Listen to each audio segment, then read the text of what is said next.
కరుణా సంపన్నుడా, ధీరుడా, సుకుమారుడా, నీ ప్రభావ మహిమలనే నిరంతరం నేను ప్రకటించెదా.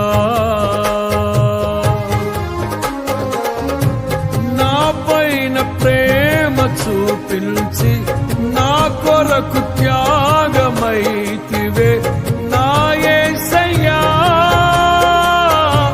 సాత్వికుడా, నీ కోసమే